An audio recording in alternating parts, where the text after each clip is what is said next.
Rīgas rajona slimnīca ir 100% pieder pašvaldībai.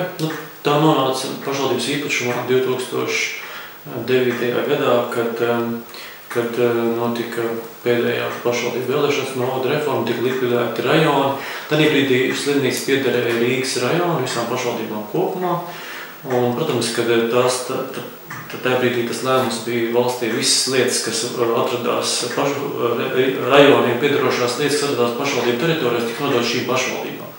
Līdz ar to par šīs slimnīcas īpašniekiem kļuva Siguldas novada doma.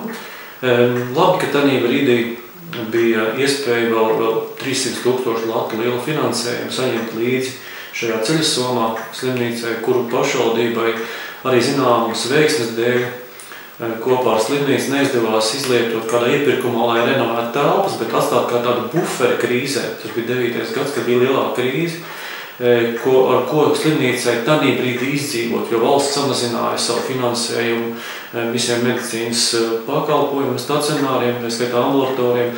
Tādā brīdī netika izmaksāts daudz naudas, kas radīja ļoti lielas problēmas Latvijā slimnīcām. Un mums šis buferis bija tāda iespēja pateikt, nē, mēs izdzīvosim vismaz 1,5 vai 2 gadus pie šādas situācijas, kas bija dramatiski Latvijā. Mums ir nauda, lai izdzīvot to pārējais posmu, tā arī bija. Šī nauda nokalpoja par šo buferi, vēl vairāk šajā naudā mums apmēram 200 000 lats izdevās piesaistīt investīcijas, līdzināt Eiropas projektus. Un šajā krīzē, kā es teicu, esot tur lejā, attīstīties.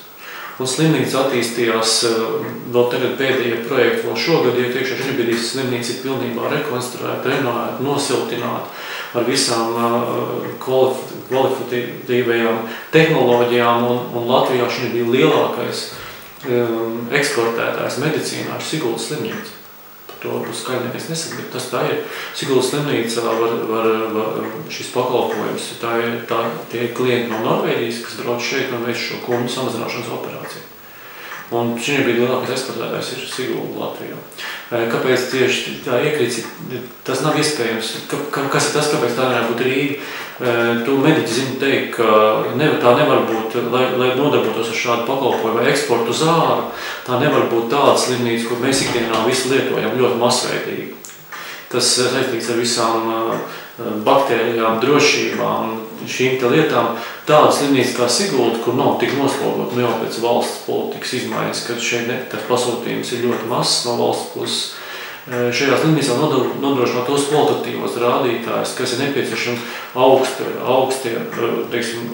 kvalitātes pasākumiem, un tādēļ ārzemju šīs kompānijas, kas meklē mūsu tirgu šīs iespējas caur Latviju, laist cauri šo plūsmu ārzemēm, izvēlās ārpus Rīgas slimnīca, tā ir Sigulda un vēl kāda Latvijas slimnīca, kas atbilst tādām kvalifikācijas prasībām. Un, jā, tā ir ļoti liela veiksme, ļoti liels darbs no slimnīcas vadītāja puses. Un, jā, šis ir veiksmes stāsts. Šis ir Latvijā reāls veiksmes stāsts. Siguldas slimnīca, protams, ar pašvaldības līdzdalību, finansējumu, formāli Eiropas naudām visām šīm lietām.